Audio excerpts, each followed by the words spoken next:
देखिए, prime minister Modi की visit जो ब्रिक्स समिट को लेकर है, उसमें ऑब्वियसली अहम मुद्दे डिस्कस होंगे जो ब्रिक्स प्लेटफॉर्म के हैं। परंतु उसके अलावा एक बायलैटरल होगी पुतिन और मोदी जी की, वो ऑलमोस्ट शायद कंफर्म कहा जा रहा है।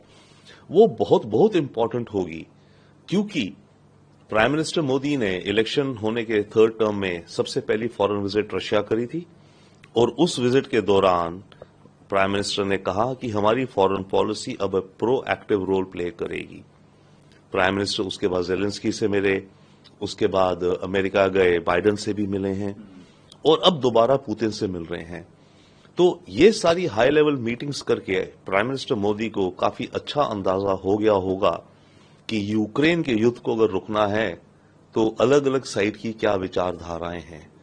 तो ये मौका होगा, मोदी जी पुतिन से डिस्कस करेंगे कि भारत को क्या लगता है कि अलग अलग देश, इंपॉर्टेंट देश जैसे अमेरिका, यूक्रेन भी, क्योंकि इस कॉन्फ्लिक्ट में वो इन्वॉल्व है, इस कॉन्फ्लिक्ट को कैसे देख रहे हैं, और इस कॉन्फ्लिक्ट को अगर रोकना है तो किस हालात में, किन कंडीशंस में रोका जा सकेगा। तो प्राइम मिनिस्टर मोदी ये डिस्कस करेंगे पुतिन से यूक्रेन वॉर के मुद्दे को। ये बहुत अहम है। दूसरा जो होगा बायलैटरल, अब वो हो ना हो कह नहीं सकते, वो है पॉसिबिलिटी शी जिनपिंग के साथ। अगर मोदी और शी जिनपिंग की मीटिंग होती है तो डेफिनेटली इसका मतलब है कि दोनों देशों ने अपने कुछ रिश्तों को सुधारने के तरफ मंशा रखी है, खास करके चाइना। और अगर ये मीटिंग नहीं होती है तब ये इंडिकेट करेगा कि चाइना का जो रवैया है वो भारत के प्रति बदल नहीं रहा है, और चाइना और हमारी जो बॉर्डर डिस्प्यूट है, जिसको मिनिस्टर जयशंकर और हमारी सरकार कहती है कि सबसे अहम मुद्दा है हमारे रिश्तों में, तो वो मुद्दा अभी शायद जल्दी सॉल्व होता नहीं दिखेगा। जी हां, बिल्कुल। कनाडा की फॉरेन पॉलिसी को लेकर के हम भी सवाल उठा रहे हैं। इनफैक्ट आज ही हमने एक प्रेस रिलीज इशू किया है जिसमें हम कहते हैं कि ट्रूडो जो कर रहा है वो चाइना गेट स्कैंडल के प्रेशर में आगे कर रहा है भारत के प्रति। चाइना ने कनाडा की इलेक्शंस को इंटरफेयर किया, कैनेडियन डेमोक्रेसी को डैमेज किया। कनाडा के अंदर ट्रूडो की इमेज, छवि ध्वस्त हुई कि ये तो अपने देश को प्रोटेक्ट नहीं कर पा रहा चाइनीज इन्फ्लुएंस से। उस इमेज, उस फेलियर अपने को डाइवर्ट करने के लिए ट्रूडो ने निज्जर वाले केस को एक बड़ा केस बना करके दिखा दिया अपने देश में, बोला कि बहुत बड़ा मामला हुआ है और देखो मैं इस केस के साथ कितनी स्ट्रेंथ और कितनी स्ट्रांगली मैं इसके साथ जूझ रहा हूं, मैं बिल्कुल अलर्ट हूं अपने देश की नेशनल सिक्योरिटी के लिए।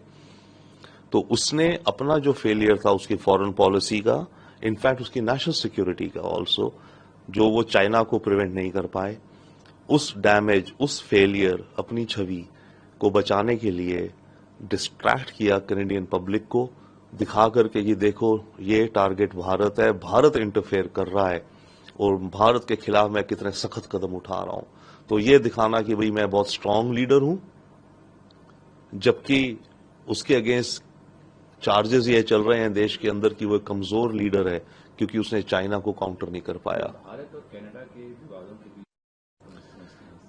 देखिए, यूएस की चुप्पी कुछ तो ये कहती है कि ऑब्वियसली दो देशों का आपसी मामला है तो अमेरिका सोचता है कि चलिए इन दोनों को आपस में जूझ लेने दीजिए, but America definitely very much इस मामले में इन्वॉल्व है या देख रहा है। और खास करके क्योंकि कनाडा और अमेरिका और इंग्लैंड और न्यूजीलैंड और ऑस्ट्रेलिया, ये 5 देश हैं, इन पांचों देशों की जो इंटेलिजेंस एजेंसीज हैं वो आपस में सारी इंफॉर्मेशन शेयर करती हैं। इनको कहा जाता है 5 आईज, आईज यानी कि आंखें। तो 5 इंटेलिजेंस एजेंसी सब कुछ आपस में शेयर करती हैं। सो ऑब्वियसली कैनेडियन इंटेलिजेंस के पास जो इंफॉर्मेशन है वो उन्होंने अमेरिकन को भी बता रखी है, और अमेरिकन के पास जो है उन्होंने कैनेडियंस को भी बताई हुई है।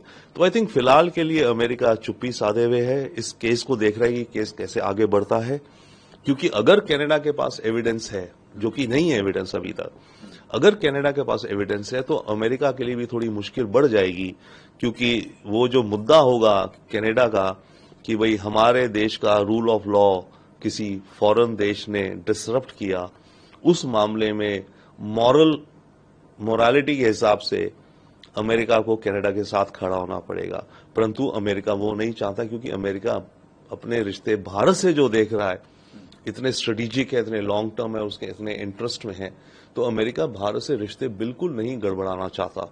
तो इसलिए अमेरिका अभी कुछ हद तक साइड लाइंस पर भी है।